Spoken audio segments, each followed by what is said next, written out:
오늘 여러분과 더불어서 함께 살펴보실 우리 하나님의 말씀의 제목은 나를 찾으라라는 주제의 말씀을 가지고 여러분과 함께 하나님 말씀 상고토록 하겠습니다.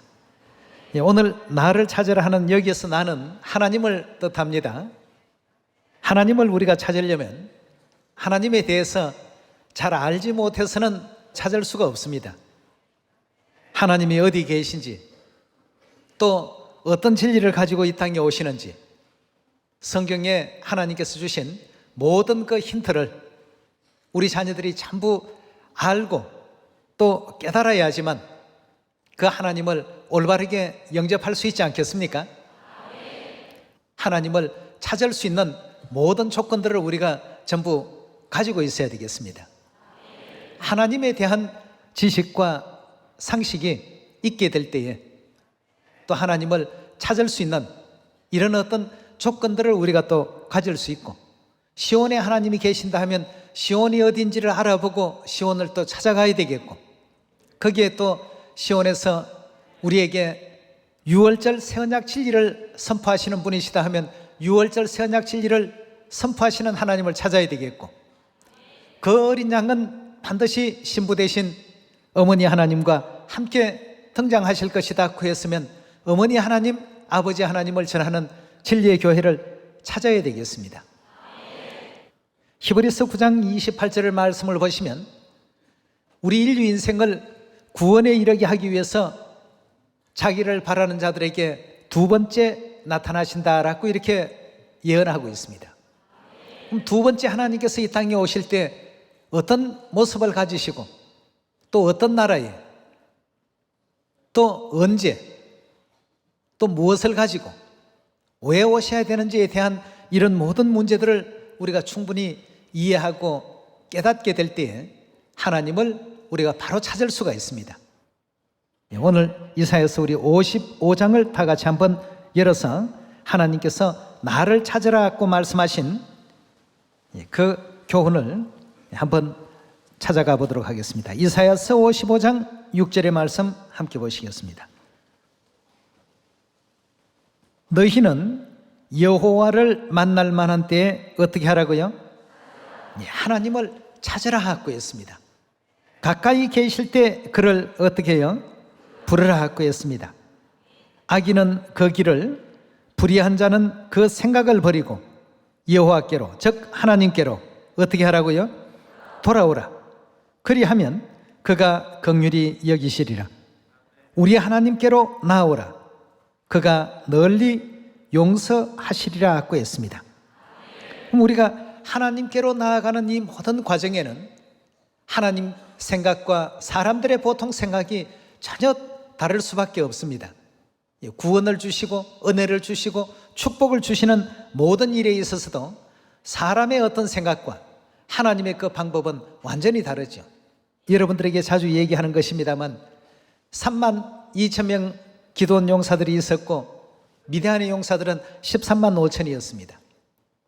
저들은 훨씬 더 많은 무기를 가졌고 훨씬 더 유리한 어떤 병장기를 갖추고 있었습니다.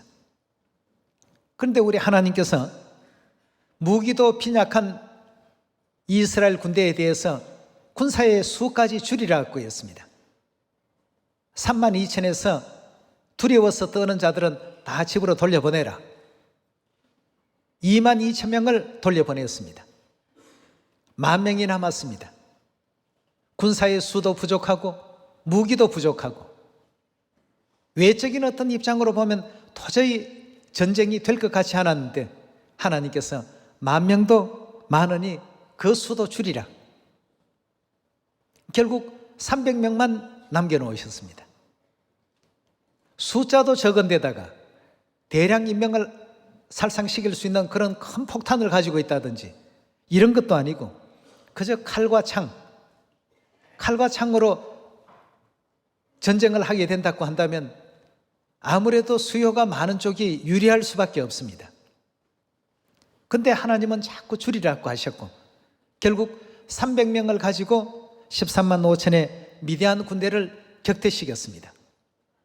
방법은 하나님께서 어둠 속에 있던 그런 미디안 진영에 이스라엘 군대를 전부 보내서 300명이 전부 이제 그 횃불을 항아리 속에 감추고 항아리를 힘껏 깨트리면서 여호와를 위하라 기도원의 칼이다 하면서 이제 외치는 함성으로서, 그러니까 밤중에 자다가 뭐 나팔을 불고 막 함성을 외치고 항아리가 깨지는 소리가 나고 횃불이 여기저기에 번뜩번뜩하고 하니까 자기들이 완전히 포위되어 있구나, 이미 적들이 기습을 하고 있구나 하는 이런 이제 착각에 빠지게 해서 결국 자기 군사들을 서로 적으로 오인해서 죽이는 이런 이제 일들로 인해서 13만 5천의 미디안의 군대를 온전히 다 하나님께서 물리치시게 하신 그런 어떤 역사를 우리가 바라볼 때에도 사람의 생각과 하나님의 생각은 어떻습니까? 많이 달랐습니다. 마가의 다락방 같은 그런 초라한 곳에 하나님이 오셨다. 사람의 생각으로 이해될 수 있겠습니까? 이러니 성경은 우리에게 사람이 생각하는 이 생각 방식과 하나님께서 이루어 가시는 구원의 방법은 많은 차이가 있다고 했습니다. 8절 말씀 계속 살펴보도록 합시다. 여호와의 말씀에 내 생각은 너희 생각과 다르며 내 길은 너희 길과 달라서 하늘이 땅보다 높음같이 내 길은 너희 길보다 높으며 내 생각은 너희 생각보다 높더라고 했습니다. 하나님의 생각과 우리 사람의 생각이 많은 차이가 있기 때문에 우리는 하나님의 생각을 항상 의지하고 따라가야 되겠습니다. 300명의 기드온의 군대를 가지고 13만 5천의 미디안의 적군들을 전부 격퇴시킬 것이다.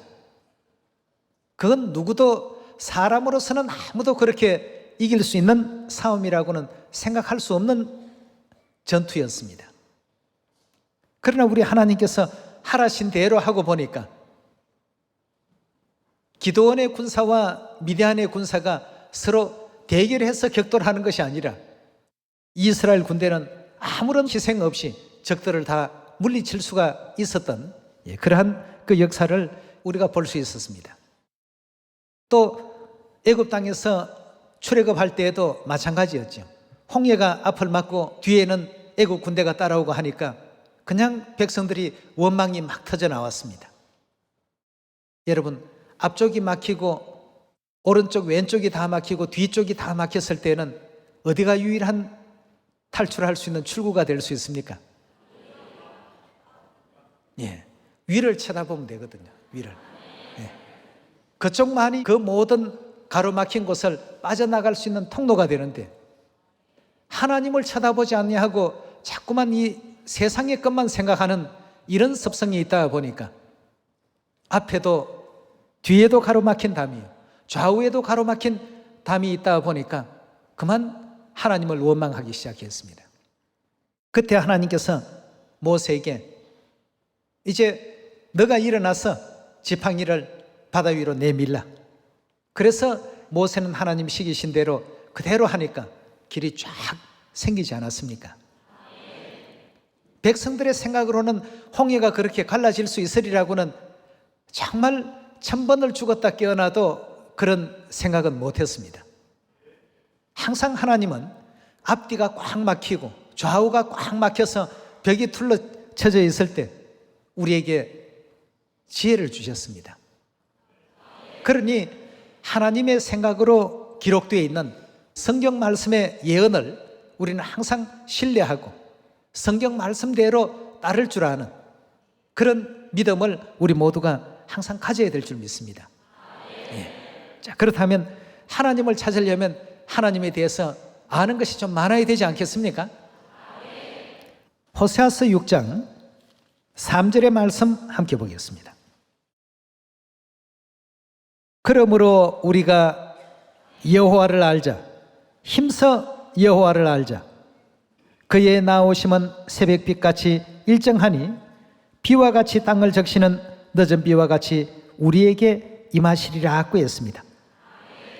하나님을 올바르게 알지 못하고 찾지 못하게 된다면 이 마지막 시대의 영생과 구원 기대할 수가 없습니다.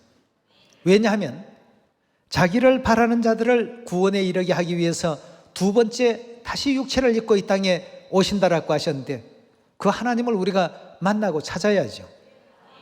안 그렇습니까? 6절로 넘어가겠습니다. 나는 인애를 원하고 제사를 원치 아니하며 번제보다는 하나님 아는 것을 원하노라고 했습니다. 하나님께서 이 땅에 오실 때에는 나는 이런 모습을 가지고 육체 옷을 입고 너희 중에 함께 거할 것이니까 너희가 나를 찾으라고 했습니다. 마지막 때 두 번째 오실 때에는 홀로 오시는 것이 아니라 아버지 하나님, 어머니 하나님으로 이 땅에 오시겠다는 예언의 말씀을 우리 요한계시록 22장을 통해서 함께 보도록 하겠습니다. 22장 17절의 말씀 보시면 성령과 신부가 말씀하시기를, 성령과 신부는 누구와 누구지요? 아버지 하나님과 어머니 하나님께서 말씀하시기를 어떻게 해요? 오라 하신 듯. 오라 누구에게로요? 아버지 어머니 하나님께로 하나님을 찾아서 오라고 했습니다. 찾아가려고 보니까 성경은 하나님이 계신 곳이 어디라고 했습니까? 시편 132편 13절이나 또 시편 133편이나 전부 보니까 시온에 하나님이 계시구나. 그렇다면 그 하나님은 어떤 하나님과 어떤 하나님으로서요? 계시록 22장 17절의 말씀을 보니까 성령과 신부 대신, 즉 아버지 하나님, 어머니 하나님을 찾아오라고 했습니다. 아버지 하나님, 어머니 하나님 진리를 전하고 있는 곳이 전 세계 어떤 교회입니까? 여러분들이 지금 와 계시는 이 교회입니다. 이 교회에서 하나님께서 값없이 와서 생명수를 다 받아가라고 했습니다. 천국 영원한 영광을 얻어가라고 이렇게 일깨움을 주셨습니다. 자, 그렇다면 진리 받기 전에 하나님은 몇 분이라고 생각했습니까? 다 한 분으로 생각했습니다. 하나님은 한 분이시다. 그러니까 성령과 신부가 말씀하시기를 하니까 하나님은 한 분이라고 했는데 성령 다르고 신부는 분명히 다르니까 이걸 어떻게 해석해야 될까? 이렇게 해서 성령은 하나님이지만 신부는 성도들이다. 이제 그런 식의 억지 주장을 이제 하게 되는 것입니다. 성도도 우리가 알고 보면 하늘의 죄인들 아닙니까? 죄인이 어떻게 생명을 줄 수 있습니까? 죄인은 생명 줄 수 없습니다. 여기서 성령과 신부는 생명을 주시는 바로 그 존재, 즉 하나님의 존재라는 사실을 우리에게 또 일깨워주고 있지 않습니까? 이런 어떤 내용이 우리 사람들의 생각과 하나님의 생각의 차이이기 때문에 성경의 모든 예언의 말씀을 더욱더 중시하고 예언 말씀대로의 믿음을 우리 속에 또 정립할 줄 아는 우리 모두가 되어야 되겠습니다. 이사야서 9장 6절의 말씀 보도록 하겠습니다. 이는 한 아기가 우리에게 낳고 한 아들을 우리에게 주신 바 되었는데 그 어깨는 정사를 메었고 그 이름은 기묘자라 모사라 전능하신 하나님이라 영존하시는 아버지라 평강의 왕이라 할 것임이라고 했습니다. 이사야 9장 6절을 보니까 한 아기가 태어났는데 그 아기는 영존하시는 아버지라 전능하신 하나님이라고 이렇게 표현했습니다. 그럼 결국 아기로 탄생한다는 것은 뭘 서신다는 뜻입니까? 육체를 입으신다는 뜻이 되겠습니다.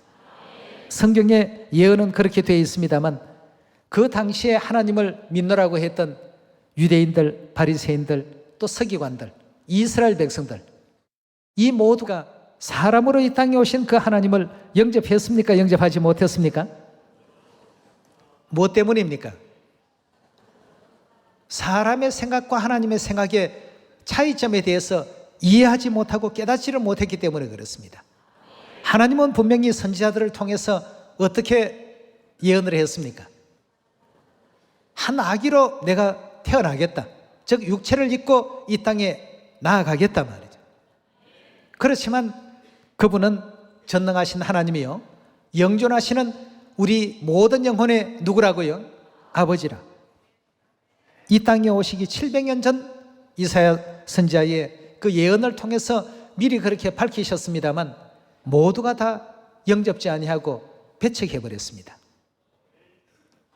왜냐하면 하나님의 생각으로 하나님의 모습을 바로 봐야 되는데 사람의 생각을 가지고 하나님을 보니까 여기저기 그냥 전부 실족할 것이 많아 보입니다. 좀 뭐 화려한 왕궁이라도 태어나시고 또 배움도 많고 뭔가 좀 화려한 그 무엇을 가지고 등장하셨더라면 그래 좀 미흡하지만 그래도 선지자들이 또 하나님이시라고 하니까 하나님으로 한번 믿어보자 이런 마음도 가질 수 있을 것인데 전혀 자기들의 생각과는 상반되게 가난하고 초라한 목수의 집안에서 태어나셨죠. 아버지 어머니도 평범한 평민이죠. 태어나신 것도 그 베들레헴에 그것도 마국간에 탄생하시고 또 자라나시는 것도 초라한 나사렛 동네에서 자라나시다가 보니까 전부 주의를 기울이지 않았습니다. 그랬던 우리 하나님이셨기 때문에 사람의 생각과 하나님의 생각은 어떠하다고요? 다르다고 했습니다. 우리가 하나님을 아는 데 있어서도 사람의 생각을 개입해서 하나님을 바라봐서는 안 되겠습니다. 그러나 예언을 그대로 믿고 따랐던 예수님의 제자들이나 또 사도 바울은 예수님에 대해서 그저 육체를 입고 이 땅에 오신 어떤 선지자나 선생 정도로 본 것이 아니라 누구라고 했습니까? 빌립보서 우리 2장 한번 열어봅시다. 2장 5절의 말씀 보시면 너희 안에 이 마음을 품으라 곧 그리스도 예수의 마음이니 그는 근본 누구시라고요? 하나님의 본체시라고 했습니다. 하나님 그 자체라고 했습니다. 요한복음 10장 30절의 말씀 봅시다. 나와 아버지는 하나이니라 하신대 유대인들이 다시 돌을 들어 치려 하거늘 예수께서 대답하시되 내가 아버지께로 말미암아 여러 가지 선한 일을 너희에게 보였거늘 그 중에 어떤 일로 나를 돌로 치려 하느냐? 유대인들이 대답하되 선한 일을 인하여 우리가 너를 돌로 치려는 것이 아니라 참남함을 인함이니 너가 사람이 되어 자칭 하나님이라 함이로다 하고 했습니다. 하나님을 믿으라고 했던 그런 기득권층에 있었던 그 당대 종교인들이 하나님이 이 땅에 오셨음을 거부를 하고 배척을 했습니다. 왜 그랬다고요? 사람의 생각으로 모든 것을 보니까 성경 예언을 통해서 하나님을 찾고 만나야 되는데 그러하지 못하고 사람의 생각으로 이 사람이 무슨 하나님일까? 하나님이면 뭔가 좀 능력도 많이 보여주고 말이죠. 불이 하늘에서 내려오느라 하면 불이 쫙 내려오는 어떤 초자연적인 모습들도 눈에 자주 보여야 되겠고 말이죠. 뭔가 신비한 맛이 있어야 되겠는데 예수님은 보니까 이사야 53장의 그 예언대로 우리의 보기에 흠모할 만한 아름다운 것이 아무것도 없더라고 되어 있습니다. 요한복음 7장에는 예수님께서 또 배우지 못했다라고 그런 어떤 외형적인 모습만 가지고 예수님을 평가하니까 하나님께서 우리 구원을 위해서 하늘의 모든 영광을 다 버리고 이 땅에 오셨는데 정말 우주에 있어도 그만 없어도 그만인 먼지 알갱이 하나 같은 이 지구촌 안에 살고 있는 인생들이 그 거룩하시고 위대하신 하나님에 대해서 몰라도 너무 몰랐던 것입니다. 자기들의 어떤 판단과 생각만 가지고 하나님을 바라보니까 하나님을 찾지 못하고 영접지 못했습니다. 초림 당시에도 예수님께서 이 땅에 오셔서 나와 아버지는 하나이다 하신 이 말씀은 내가 곧 하나님이다 하신 말씀이 되겠습니다. 그렇게 알려주니까 유대인들이 돌을 들고 치려고 했습니다. 사람이 되어 어찌 하나님이라고 말할 수 있느냐고 말이죠. 37절의 말씀 보겠습니다. 만일 내가 내 아버지의 일을 행치 아니하거든 나를 믿지 말려니와 내가 행하거든 나를 믿지 아니할지라도 그 일은 믿으라 하고 했습니다. 아버지 어머니께서 이 땅에 오셔서 새 언약 진리를 선포해 주시고 잃어버린 형제 자매들이 예루살렘 그 진리의 영광의 빛을 보고 다 나아올 수 있는 이런 성경에 예언되어 있는 예언들이 전부 시온 안에서 이루어지고 있지 않습니까? 나를 믿지 못하더라도 이루어지고 있는 일들은 믿으라고 이렇게 일러주셨습니다. 자, 오늘 여러분과 저는 온 세상 많은 사람들에게 하나님을 찾을 수 있도록 알려줘야 되겠습니다. 예. 결국 사람의 생각을 버리고 하나님의 어떤 생각을 가지고 하나님을 찾아야만 올바른 하나님을 찾을 수 있는데 하나님의 생각을 갖는다는 것이 쉬운 일이 아니죠. 그래서 예수님께서 하나님의 생각을 우리 인류 인생들이 전부 이해하고 알 수 있도록 뭘 주셨습니까? 이 성경을 주셨습니다. 그리고는 뭐라고 말씀하셨습니까?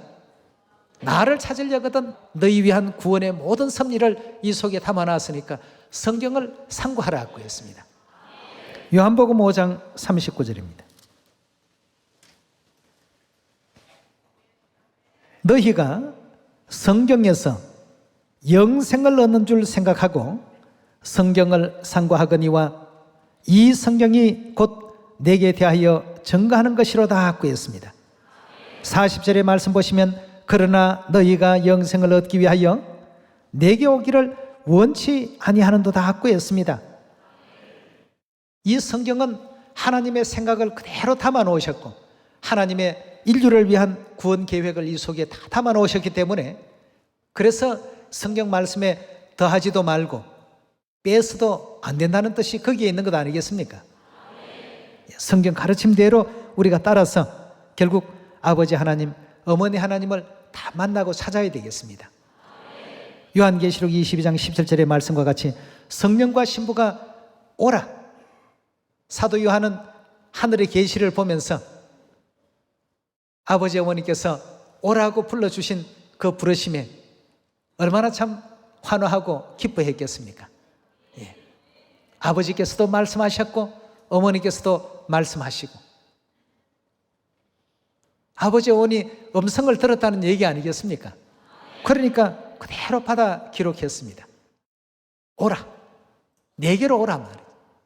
그럼 찾아가려고 하니까 하나님이 어디 계시는지 언제 오실지 무화과나무가 가지가 연하여지고 잎사귀를 피울 때가 언제인지 그런 모든 예언을 알아야 되지 않습니까? 그래야 아버지께서 오시겠구나. 그때까지 참고 기다려야지.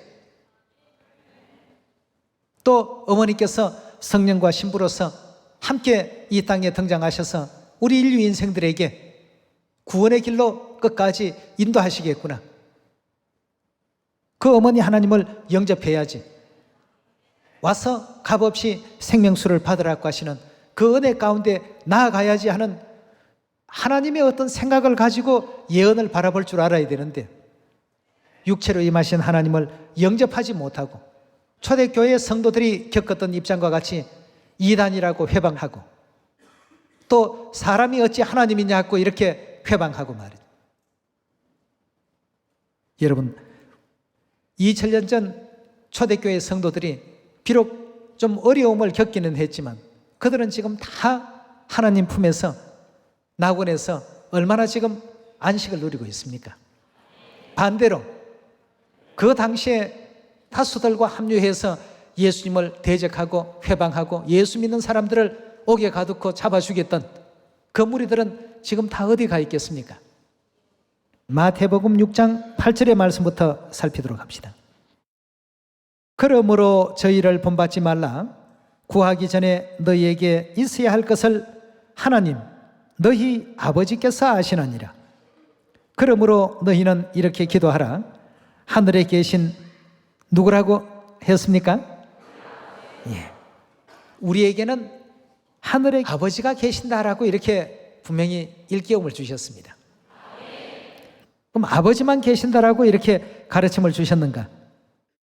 잘 아시는 내용입니다만 갈라디아 4장 26절의 말씀 보시면 오직 위에 있는 예루살렘은 자유자니 곧 누구라고요?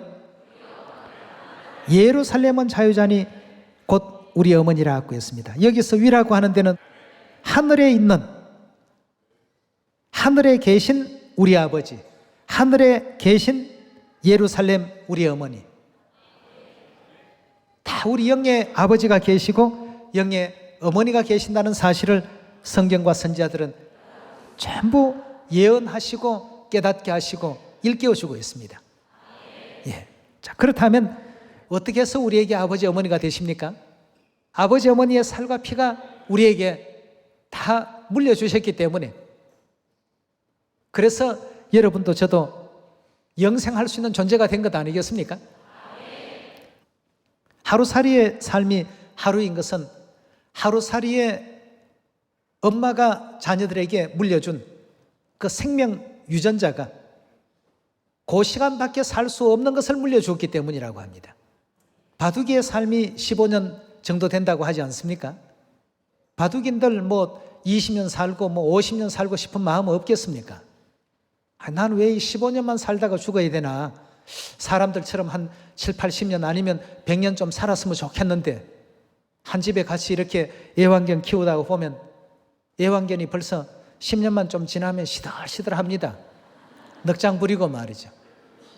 자기 나이로는 이제 노인이기 때문에 그렇습니다. 그런 바둑이도 오래 살고 싶습니다. 아무리 오래 살고 싶어도 건강식품을 먹고 체력을 단련하고 하더라도 그 평균 수명 이상으로 넘어갈 수가 없습니다. 그 바둑이 역시도 엄마에게 유전자, 생명 그 기한이 그때까지밖에 살 수 없도록끔 물려받았기 때문에 그렇습니다. 그런데 여러분과 저는 영생한다고 하니까, 그렇죠? 그럼 우리 어머니는 영생하시는 누가 되셔야 되겠습니까? 우리의 어머니가 영생하시는 하나님이셔야만 우리도 어떻게 해요? 영원한 어떤 생명을 가질 수 있는 것입니다. 네. 우리의 어머니가 영생하시는 하나님이 아니시고는 결코 여러분도 저도 영생이라는 것을 기대할 수 없고 바라볼 수가 없습니다. 다시는 사망도 없고 애통도 없고 슬픔도 없는 그 세계에서 영원히 살 수 있도록 우리에게 허락하시기 위해서 누구에게요? 아버지 어머님 찾아서 오라고 한 겁니다. 어머니를 찾지 못하는 사람은 절대 영생에 나아갈 수가 없습니다. 예. 어머니를 찾고 영접하고 아버지 어머니께서 허락하시는 유월절 새언약 진리의 그 살과 보혈의 피를 허락받아야 되겠습니다. 예. 그렇기 때문에 성경은 성령이 친히 우리 영으로 더불어 우리가 하나님의 자녀라고 증거했다고 되어 있지 않습니까? 로마서 8장 16절의 말씀 함께 보겠습니다. 성령 하면 누구죠? 아버지 하나님이 친히 우리 영으로 더불어 우리가 하나님의 자녀인 것을 어떻게 해요? 하나님께서 친히 우리가 하나님의 자녀라고 증거했습니다. 뭘 보고 증거했을까요? 그럼 성령이 우리에게 뭘 보고 우리가 하나님의 자녀라는 것을 금방 이렇게 알 수가 있느냐? 우리 속에 뭐가 있기 때문에요? 어머니께로부터 물려받은 영생이라는 그 DNA, 어머니의 하나님의 자녀들이구나 하는 것을 아버지께서 아시고 그들에게 뭐라고 했습니까? 16절에 보니까 성령이 친히 우리 영으로 더불어 우리가 하나님의 자녀인 것을 증거하셨더라 하고 했습니다. 예. 자녀이면 17절에요.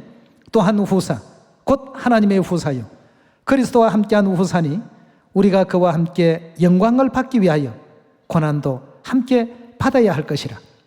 생각한데 현재의 고난은 장차 우리에게 나타날 영광에 좋게 비교할 수 없다 하고 했습니다. 지금 겪고 있는 이건 아무것도 아닙니다. 장차 우리가 받을 그 하늘나라의 영원한 영광을 생각하면서 우리 모두 힘냅시다. 우리 가정이 행복하려면 아버지도 계시고 어머니도 계실 때 그때 가장 행복한 가정이 될 수 있습니다. 우리 외국은 어떤지 모르겠습니다만 아버지하고 아들하고 있으면 말이 별로 없습니다. 아들도 퇴근하고 아버지도 회사에서 퇴근하고 집에 있으면 아버지가 먼저 들어와서 이제 뭐 신문을 보거나 TV를 보거나 이렇게 봅니다. 아버지, 저 왔습니다. 다녀왔습니다. 왔나? 그러면 이제 말이 없습니다. 아버지 마음도 자식에 대한 정이 참 많으십니다만 표현을 잘 안 하시거든요. 이러다 보니까 아버지하고 아들하고 있으면 정말 서먹서먹하고 그 시간이 왜 이렇게 빨리 안 가는지 답답하죠. 그래서 어머니가 계시면 그런 걸 중재를 많이 해주십니다. 예, 가정에서도 보면 엄마가 그런 어떤 대화 속에서 가족들이 평안을 누리고 또 안식을 얻고 그렇게 하지 않습니까? 예, 그래서 꼭 어머니가 계시는 천국, 아버지도 계시고 어머니도 계시는 천국에 가야 됩니다. 그래야 그 천국이 행복한 천국이 되고 사망이 없는 곳에서 영원토록 우리가 행복할 수 있는 천국이 될 수 있습니다. 아버지 어머니를 찾아오지 못하면 아버지 어머니 계시는 영원한 천국에 갈 수 없기 때문에 창세기 1장에서부터 요한계시록 마지막 장에까지 아버지 어머니께서는 나를 찾아오느라 나를 찾아오느라 찾아가는 과정에 이런 방해 저런 방해 수만 가지 방해를 하죠. 어머니 하나님 없다라고 이렇게 방해하고 또 안식일 대신에 일요일을 갖다 만들어 놓고 일요일 쪽으로 이렇게 곁길로 가게 만들고 6월절 대신에 크리스마스를 만들어서 곁길로 가게 만들고 하나님이 계신 곳으로 어쨌든 못 오게끔 이렇게 방해를 해왔습니다만 오늘까지 아버지 어머니 은혜 가운데 우리 모두가 무사히 시온으로는 잘 돌아왔습니다. 그럼 시온 안에서 또 아버지 어머니께서 분부하신 영원한 그 천국에 우리가 또 나아가기 위해서 전 세계 70억 모든 인류 인생들에게 이 복음을 전해주고 오느라 이제 사명을 받았습니다. 그 일을 잘하고 우리 고향 천국 속히 돌아갈 수 있는 여러분과 제가 꼭 되도록 합시다. 아무튼 아버지 어머니께로 오라고 불러주신 그 부르심에 우리 모두가 나아왔으니까 이 거룩한 이 귀한 이 자리를 절대 빼앗김 받지 않는 여러분과 제가 꼭 되시기를 부탁드리면서 말씀 마치도록 하겠습니다. 감사합니다.